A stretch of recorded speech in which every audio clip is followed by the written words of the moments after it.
말씀입니다. 요한복음 21장 17절로 18절 말씀 같이 한 목소리로 봉독하겠습니다. 세 번째 이르시되 요한의 아들 시몬아 내가 나를 사랑하느냐 하시니 주께서 세 번째 내가 나를 사랑하느냐 하심으로 베드로가 근심하여 이르되 주님 모든 것을 아시오매 내가 주님을 사랑하는 줄을 주님께서 아시나이다. 예수께서 이르시되 내 양을 먹이라. 내가 진실로 진실로 내게 이르노니 내가 젊어서는 스스로 띠뛰고 원하는 곳으로 다녔거니와 늙어서는 내 팔을 벌리리니 남이 내게 띠띠우고 원하지 아니하는 곳으로 데려가리라.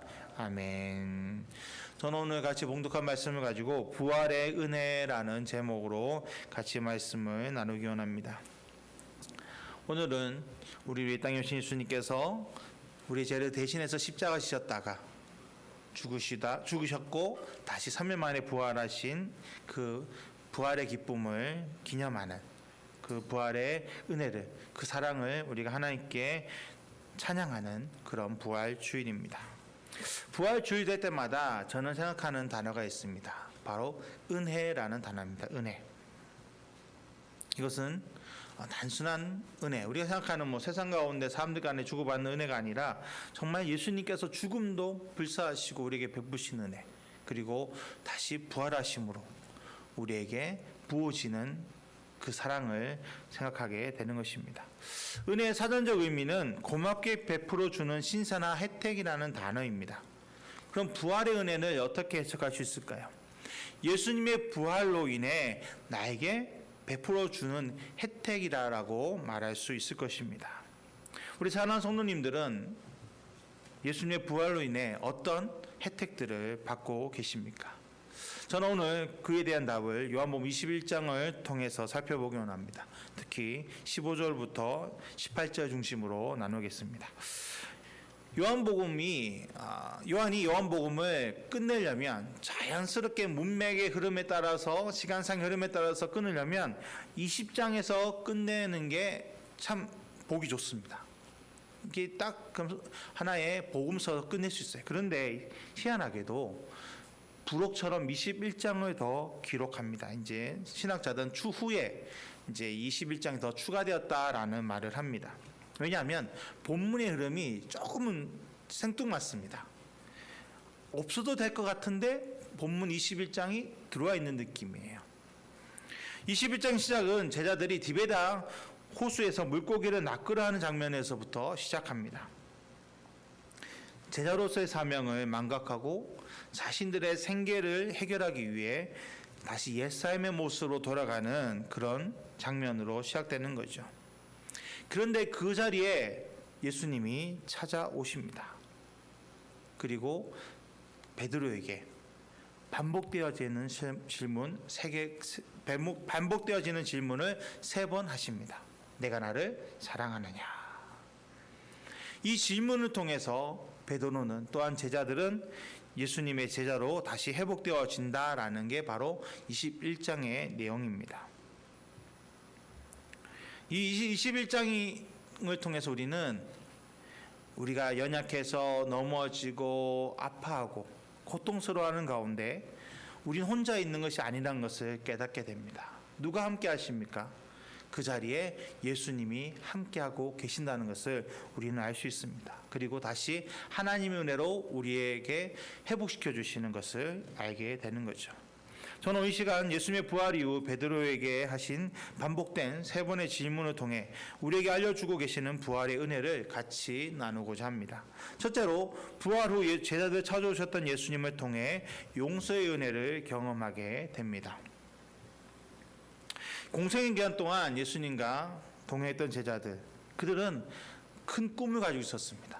예수님이 이스라엘의 왕이 되시면 나는 큰 자리, 높은 자리를 차지하게 될 것이다.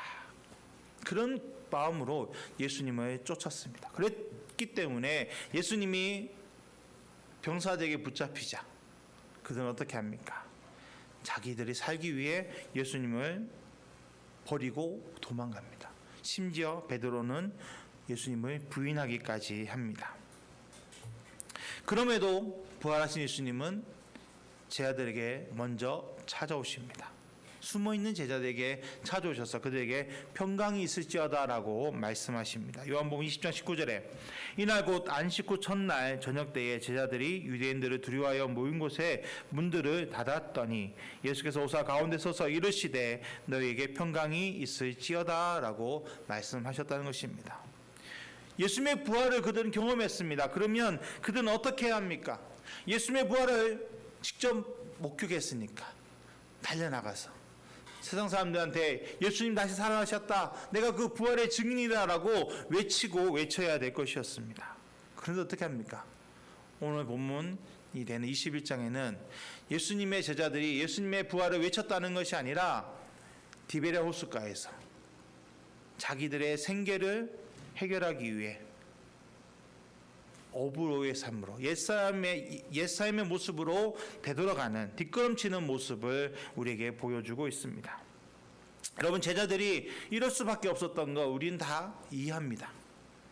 왜냐하면 예수님을 배반하고 예수님을 버리고 도망갔건, 그리고 예수님을 부인했던 그들이 어떻게 다시 예수님의 이름을 증거할 수 있었겠습니까? 특히 베드로, 예수님이 죽는 데까지는 안 따라가겠습니다, 같이 죽겠습니다 라고 외쳤던 그 베드로는 더 그 마음이 괴로웠을 것입니다.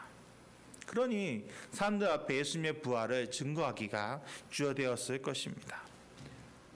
그런 제자들 앞에 예수님은 먼저 찾아오신 것입니다. 제자들이 먼저 찾아온 건 아닙니다. 예수님이 아파하고 고통스러워하는 제자들을 찾아오셔서 그들을 위로하시고 밤새 수고한 제자들을 위해서 떡과 생선을 구워 놓으셨다라고 오늘 21장은 우리에게 말씀하고 있습니다. 그리고 예수님이 그 물고기 낚아오는 제자들에게 너희가 잘못했다, 왜 너희 여기 있느냐, 너희는 실패자다, 무엇을 하고 있느냐, 그런 질책하셨다는, 꾸중하셨다는 구절이 없습니다. 아무 말씀 안 하셨어요. 왜냐하면 그들의 마음을 너무 잘 아셨기 때문이죠. 그저 실패의 기억으로 아파하는 제자들을 예수님은 보듬어주고 싶으셨던 것입니다. 이런 모습에서 우리는 예수님의 사랑, 그리고 그 사랑으로 인해 이미 용서하신 것을 보게 됩니다. 누가복음 23장 34절에 이에 예수께서 이르시되 아버지 저들 사하여 주옵소서 자기들이 하는 것을 알지 못함이니이다. 예수님 십자가에서 자기를 향해 조롱하는 유대인들을, 또 로마 병사들을 향해서 하나님께 기도한 장면입니다. 저들의 죄를 사하여 주옵소서. 이미 예수님 십자가상에서 그 고통의 자리, 그 수치의 자리에서도 자기에게 조롱하고 자기를 그 자리로 몰아간 사람들을 다 용서하셨다는 것입니다. 그 용서에는 제자들을 향한 용서도 포함되어 있었습니다. 베드로가 예수님께 질문한 적이 있습니다. 몇 번이나 형제를 용서하면 되겠습니까? 그때 베드로는 자기의 의를 나타내기 위해서 예수님 7번 용서하면 되겠지요? 라고 묻습니다. 근데 예수님 뭐라고 대답하십니까? 7번뿐 아니라 7번을 70번이라도 용서하라. 무조건 용서하라. 말씀으로만 끝난 게 아니고 십자가에서 그 고통 가운데서도 그들을 용서하심으로 그 용서의 삶을 우리에게 보여주신 것입니다. 예수님이 어떤 분인지를 제자들은 알았습니다. 예수님의 사랑이 얼마나 큰지 알았어요. 그럼 예수님이 자기들을 용서하셨다는 것도 알아야 됐는데 제자들은 알지 못했습니다. 예수님이 부활하지 않으셨다면, 예수님 부활하셔서 그들에게 나타나셔서 너에게 평강이 있을지어다라고 말씀하지 않았다면 제자들은 당연코 몰랐을 것입니다. 자기가 예수님께 용서받았다는 것을. 근데 그러나 예수님이 부활하심으로 그들에게 나타나셔서 그들을 꾸중하지 않으시고 질타하지 않으시고 그저 그들을 품어주셨을 때 그들은 내가 예수님께 용서받았구나라는 것을 깨닫게 되었을 것입니다. 이것이 바로 하나님의 사랑입니다. 예수님의 사랑입니다. 예수님의 비유 가운데 탕자의 비유가 있습니다. 자기의 몫을 가지고 아버지를 떠난 둘째 아들, 허랑방탕했던 그 아들. 근데 그 아버지는 어떻게 해야 합니까? 그 아들이 떠난 그 다음 날부터 그 아들이 돌아올 때까지 매일매일 마을 입구를 쳐다봅니다. 언제 우리 아들이 돌아올까? 이미 그 아버지는 용서한 거예요. 말도 할 수 없는 정말 너무나 큰 죄를 지은 그 아들을 이미 아버지는 용서하고 기다리고 있었습니다.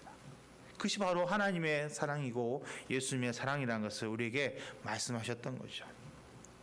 이 시간 예수님 우리를 향해서도 동일하게 말씀하십니다. 너에게 평강이 있을지어다.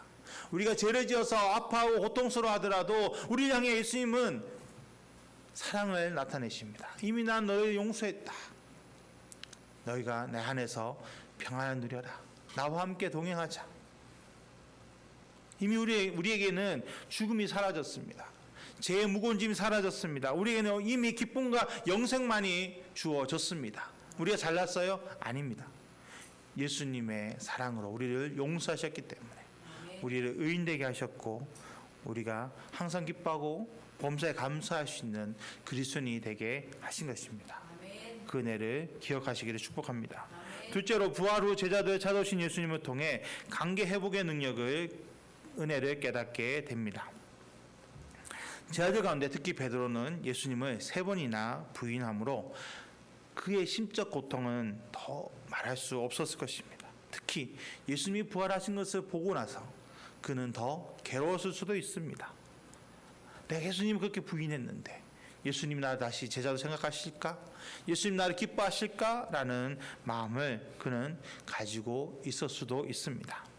근데 그것은 베드로만의 착각이었다는 것을 요한복음 21장 우리에게 알려줍니다. 21장 9절에 육지에 올라 보니 숯불이 있는데 그 위에 생선이 놓였고 떡도 있더라. 이 구절에서 주목해야 할 단어가 있습니다. 그것은 바로 숯불이라는 단어입니다. 숯불. 이 베드로에게 숯불, 불이라는 단어는요 큰 의미로 다가옵니다. 마가복음 14장 54절에 베드로가 예수는 멀찍이 따라 대서양의 집들 안까지 들어가서 아래 사람들과 함께 앉아 불을 쬐더라라는 말씀이 있습니다. 예수님이 붙잡혀갔을 때 그래도 베드로는 예수님을 따라서 대제사장의 집까지 들어갑니다. 그러니까 예수님 죽는 데라도 따라가겠습니다라는 말을 베드로는 어떻게 보면 지켰던 거죠. 근데 이제 추운 날이었으니까 새벽이었으니까 사람들이 모여서 불을 쬐입니다. 베드로 추우니까 그 불을 쬐려고 갑니다. 만일에 베드로가 사람들 있는 곳에 가지 않았다면 부인할 이유도 없었을 것입니다. 근데 불을 쬐러 가서 그 가운데 있어서 사람들은 베드로를 보게 되고 베드로가 예수님의 제자라고 그에게 질문하는 겁니다. 너도 그의 당이지 않느냐? 그의 제자지 않느냐? 그때 베드로는 예수님을 3번 부인하게 됩니다. 만일에 불의 자리 가지 않았다면, 자기의 몸을 녹이려고 그 자리에 가지 않았다면 그런 질문도 받지 않았을 겁니다. 그러니 불이 있는 곳, 숯불이 있는 곳이 베드로의 마음에는 약간은 트라우마처럼 작용할 수도 있을 것입니다. 예수님 그것을 아셨어요. 그래서 어떻게 합니까? 숯불을 피우시고 베드로를 그 온몸을 밤새 금을 던지면서 얼어있는 몸을 녹이게 해주신 겁니다. 그러면서 점점 그 마음에 있는 자기가 예수님을 부인했던 그 장면에서 노임받기를 예수님은 원하셨던 것이죠. 베드로에게 예수님을 부인하는 그때의 그 상황은 엄청난 사건이었을 것입니다. 그리고 그에게는 너무나 큰 상처로 남았을 것입니다. 여러분, 상처는 드러나야 치유가 됩니다. 내가 상처가 있다는 것을, 내가 뭔가 잘못됐다는 것을 알 때 그때부터 치유가 이루어지는 겁니다. 그런데 우리는 어떻게 하냐면 세상 사람들은요 그걸 더 숨깁니다. 꽁꽁 더 싸매버립니다. 상처 없는 척합니다. 그러면 더 골마버립니다. 골마서 나중에는 해결할 수 없는 상처로 돌아오게 됩니다. 그런 예수님께서는 그 베드로의 마음을 어루만져 주기를 원하셨던 거예요. 베드로가 그 상처를 싸매서 고통받는 것이 아니라 그 상처를 드러내서 예수님의 그 위로를 받기를 원하셨던 것이죠. 또한 예수님은 베드로를 부르실 때 베드로야라고 하지 않으셨어요. 요한의 아들 시몬아라고 부르십니다. 원래 베드로의 이름이 시몬입니다. 그리고 시몬의 아버지가 요한이에요. 그래서 요한의 아들 시몬이 베드로의 원래 이름입니다. 근데 예수님께서는 베드로라는 이름을 지어주셨습니다. 요한복음 1장 42절에 데리고 예수께로 오니 예수께서 보시고 이르시되 내가 요한의 아들 시몬이니 장차 게바라리라 하시니라. 게바는 번역하면 베드로라 라고 말씀합니다. 베드로의 뜻은 반석입니다. 반석. 그리고 예수님은 그 반석 위에 교회를 세우겠다라고 말씀하셨습니다. 근데 지금 베드로는 어떤 상황입니까? 반석과 같은 역할을 했습니까? 아닙니다. 예수님을 부인한 후 그는 도망가고 숨어있던 사람이었습니다. 그런 베드로에게 예수님이 나타나셔서 야 베드로야, 야 반석아 라고 말씀하셨다면 베드로는 어떻게 반응했을까요? 반석처럼 든든해야 될 자신이 그런 배신을 하고 예수님을 부인했던 그 모습을 생각하면서 큰 실망감을 느꼈을 것입니다. 그걸 아셨기 때문에 예수님은 베드로에게 요한의 아들 시몬아라고 있는 그대로의 이름을 불러주셨던 것입니다. 이것은 예수님이 시몬이 베드로가 되지를 못하게 하셨다. 넌 한번 실패했으니까 너는 이제 안 돼라고 하셨다라고 생각하면 안 됩니다. 그것은 자연스럽게 그 시몬의 마음에 있는 상처를 품어주셔서 정말 그가 진정한 반석 베드로가 되도록 하기 위한 가정이었을 뿐입니다.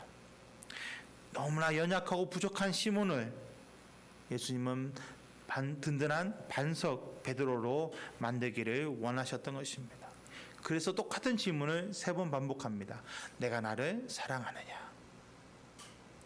이 부분에서 많은 신학자들이 얘기하는 것은 베드로가 3번 부인했기 때문에 그 베드로의 3번의 부인을 예수님께서 해결해 주신 거다, 위로해 주신 거다라고 이야기합니다. 이 사랑이란 단어에 여러 가지 의미도 있습니다만 오늘은 그 부분은 이야기하지 않겠습니다.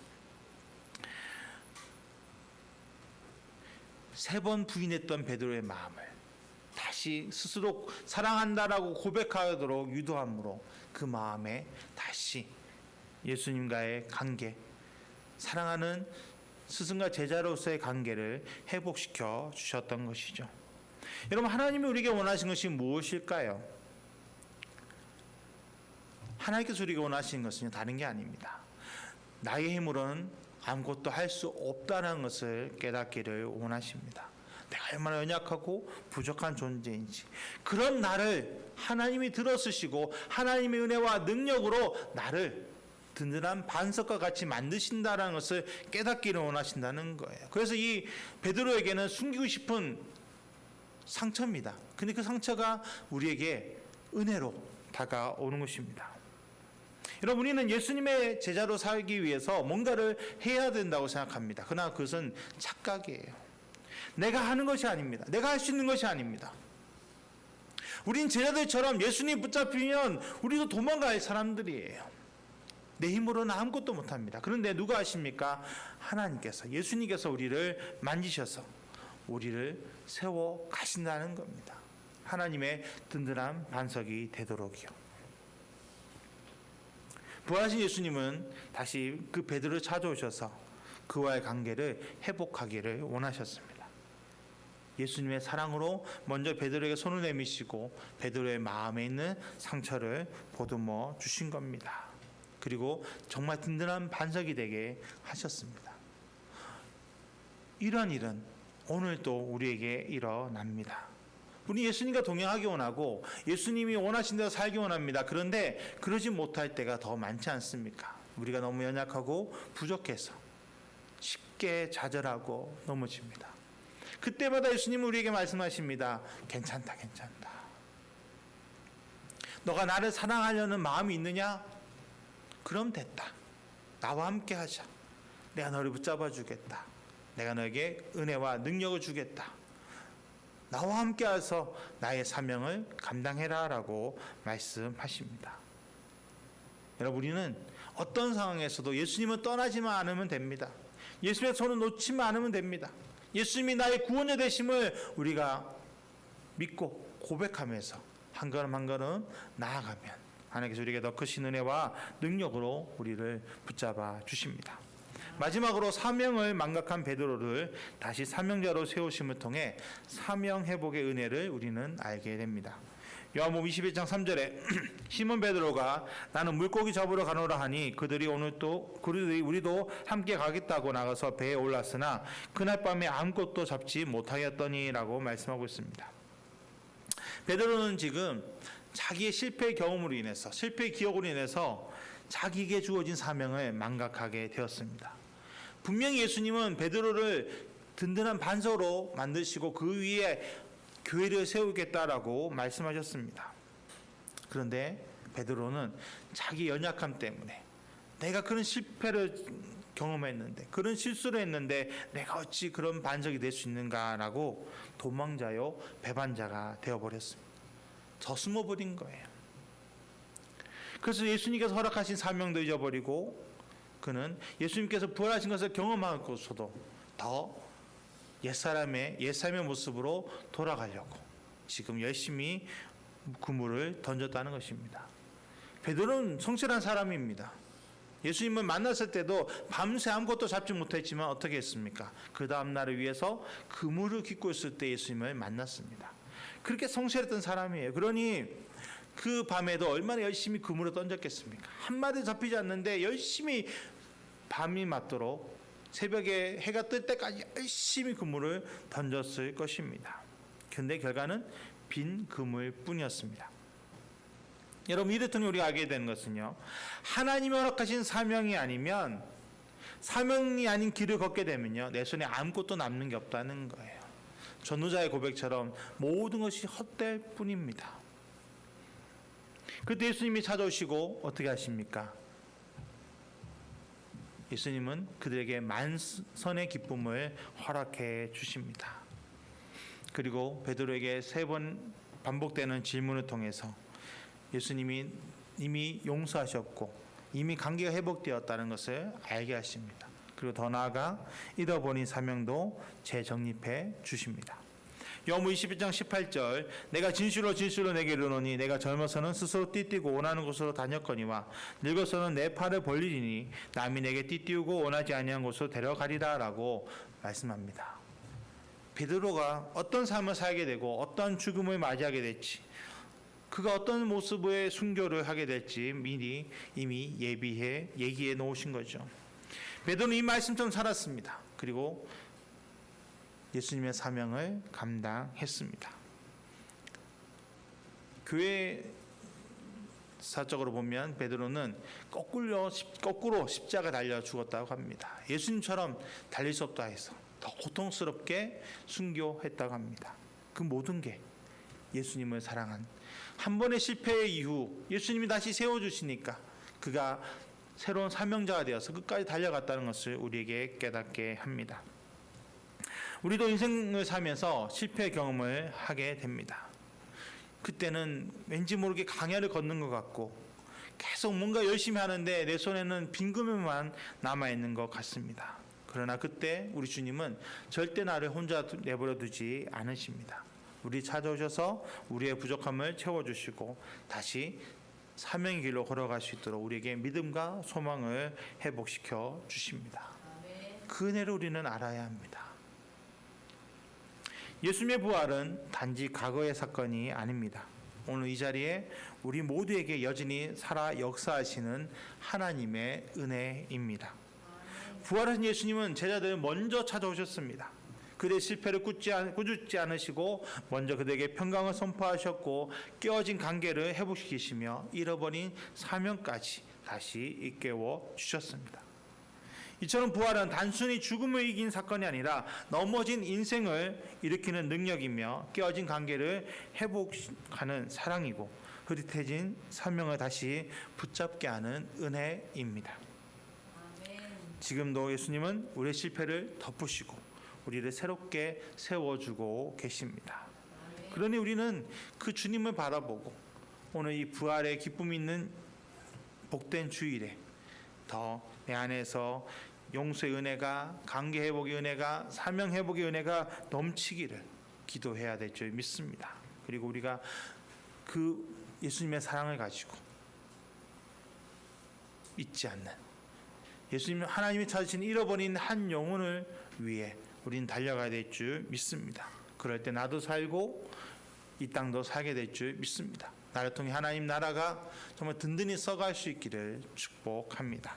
하나님께서 우리 가운데 큰 은혜 부어 주십니다. 다시 기도하겠습니다. 하나님, 이 시간 주님께 나아갑니다. 주님 바라보고 의지합니다. 우리 부활의 그 은혜가 우리 가운데 넘치기를 원합니다. 이미 우리 가운데 임한 용서의 은혜가, 또한 우리와 하나님의 관계가 다시 회복된 그 관계 회복의 은혜가, 또한 우리에게 다시 사명 허락하시고 그 사명으로 달려갈 수 있도록 우리의 사명을 회복해 주시는 그 은혜가 우리에게 넘치기를 원합니다. 주님, 우리의 마음을 붙잡아 주시고 생각을 붙잡아 주시고 환경에 흔들리지 않게 하여 주시옵소서. 오직 하나님만 온전히 바라보고 하나님과 동행하여서 주님의 이름을 높이게 하여 주시옵소서. 오늘 하나님의 사랑 가운데 거하게 하시고 영광 돌리는 삶, 기쁨의 삶이 되게 하여 주옵소서. 예수님의 이름으로 기도드렸습니다. 아멘.